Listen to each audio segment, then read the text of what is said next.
Good morning, children.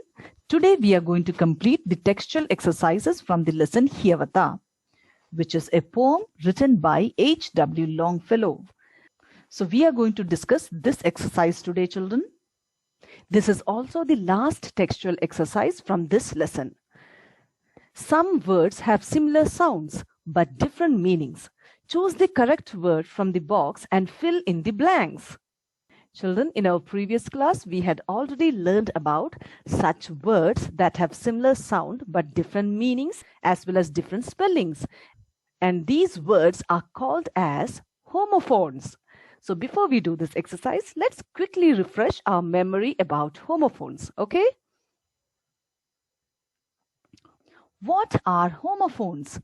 Homophones are words that have the same sound but different spellings and different meanings.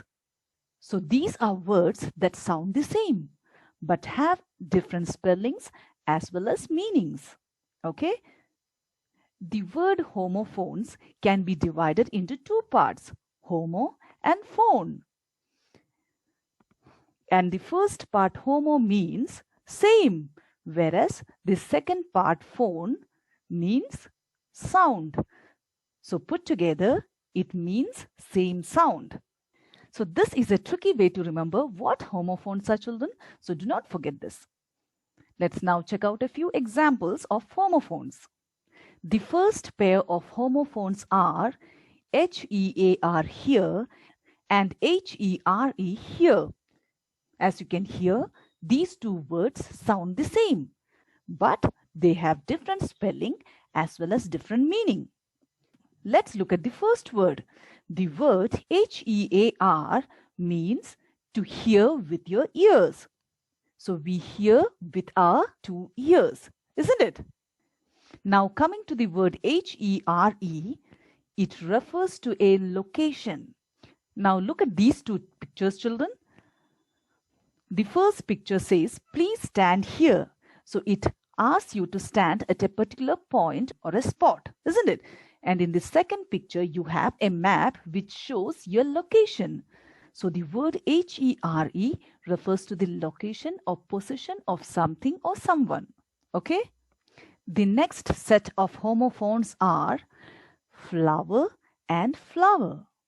Here again, these two words are pronounced in the same way, but they have different spelling as well as meaning. Look at the first word, children. FLOWER refers to flowers from plants, isn't it? And these flowers are pink in color and they are beautiful. Now coming to the second word, FLOUR, which is also pronounced the same way as the first word, refers to the powdery flour which we get by grinding wheat. And wheat flour is used to make our favorite chapatis and puris. Chapati is made of wheat flour. The powder that we get by grinding cereals and pulses is called as flour. Next we have BOUGH, bow, and BOW, bow. The first word BOUGH refers to the main branch of a tree. And the word BOW, bow, refers to a weapon used for shooting arrows. Children, in the lesson Nasruddin's Aim, we learned about archery. Archery is the game or art of shooting using bow and arrows. Moving on to the next example, TWO2 and TOO2. As you have noticed, these two words spell differently, but they sound the same.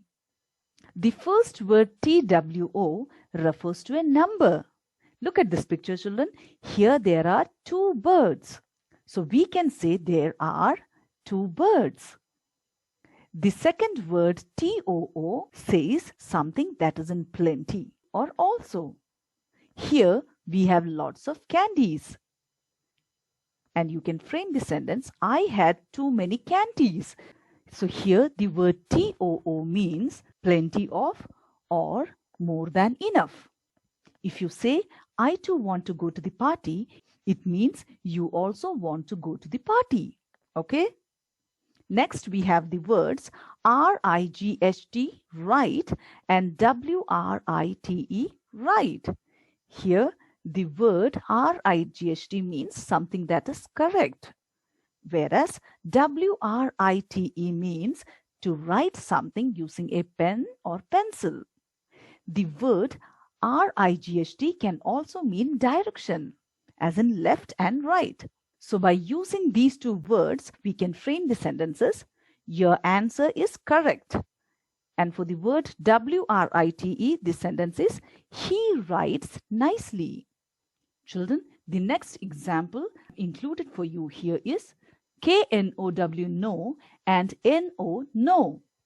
In the first GIF, you will find kids raising their hands to get a chance to answer a question thrown by the teacher. So we can say that the kids know the answer. So the word know means to be aware of. Here, the children are aware of the answer. Now, the second word no means not at all or by no means. In this short video, you will find a teacher asking something to the children. He asks, "Did you do the homework, children?" And the children reply, "No, sir, sorry." So they tell their teacher that they did not do the homework. The next pair of homophones are T-H-R-O-N-E, thrown, and T-H-R-O-W-N, thrown.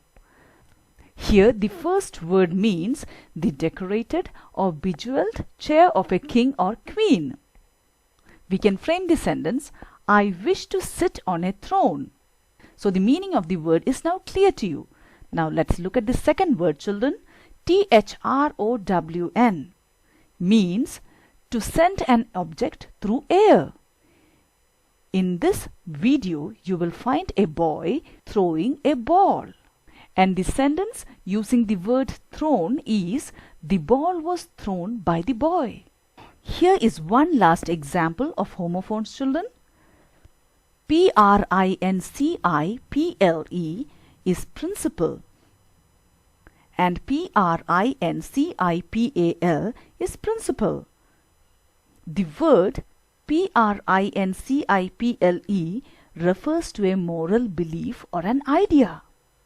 Here you have the picture of Gandhiji, who is the father of our nation. And Gandhiji believed or followed the principle of truth and non-violence. Whereas the second word, P-R-I-N-C-I-P-A-L, refers to the head of the school. That is the principal of your school. Here on the screen, you will find the principal of a school addressing the students. So we can write down, the principal spoke to the students on the occasion of Sports Day. Now, with this understanding of homophones, let's try to do the textual exercise. Children, here there are two words given in the bracket. You will have to pick out the correct word. Okay? The first sentence given here is, the bird sits on a dash. Just now we learned that B-O-U-G-H means the branch of a tree. So the answer is, the bird sits on a bough. Second one, the squirrel has a long T-A-I-L tail. Next we have, I have to leave at TWO2. Here the word 2 stands for 2 o'clock.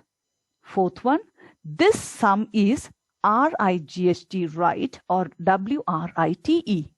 The correct answer for this is R-I-G-H-T. Next one, I can dash the bird's song. Here and here.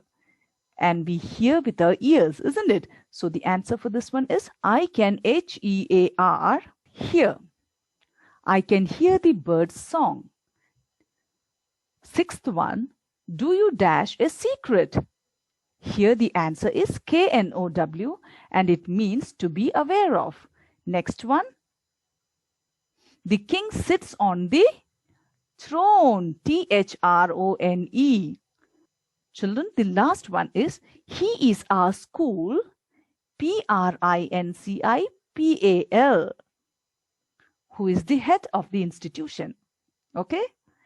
So with this, we have completed the textual exercises of the lesson Hyavata. Thank you for joining me, children. Have a great day.